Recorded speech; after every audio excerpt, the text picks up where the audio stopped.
Coach, saya izin bertanya, bagaimana cara memilih bisnis yang aman secara hukum di era bisnis saat ini? Hukum ada dua nih saat ini di negara kita nih, yaitu hukum formal sama hukum syara. Hukum syara ini yang sesuai dengan Al-Quran dan hadis. Hukum formal tidak melanggar undang-undang yang ada di NKRI ini. Nah, bagaimana cara memilihnya? Kalau buat saya, bisnis yang kita bisa pegang adalah real sector, ya, atau bisnis yang jelas gitu ya, bukan dalam sektor finansial seperti saham. Itu berbahaya, itu membuat Anda suatu waktu bisa jebol. Dan dalam hukum syara, saham itu batil, ya. Saham itu tidak bisa dijadikan landasan Anda dalam berbisnis. Nah, itu dia real sector. Jadi ketika bisnis yang real apa? Yaitu bisnis yang ada jelas dari mana produksinya, ya, kemudian bergerak di bidang apa, selanjutnya pasarnya apa. Jelas ada barang, ada jasa yang diproduksi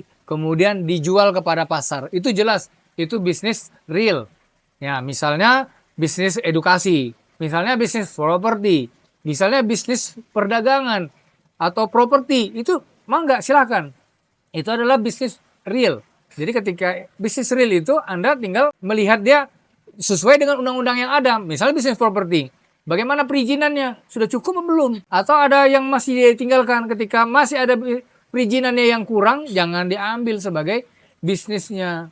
Nah, atau kayak seperti bisnis properti, cukup berat untuk melewati prosedurnya, banyak hukum-hukum yang harus dilewati. Mendingan Anda tinggalkan, cari bisnis yang sangat low dalam ini kita ya, effort kita minim gitu. Tapi high impact, hasilnya gede. Itu bagaimana Anda melakukannya? Mudah sekali, yaitu bergeraklah di bidang bisnis jasa. Anda sedikit saja mengeluarkan effort, tetapi hasilnya dahsyat luar biasa. Gitu ya, catat, action kan.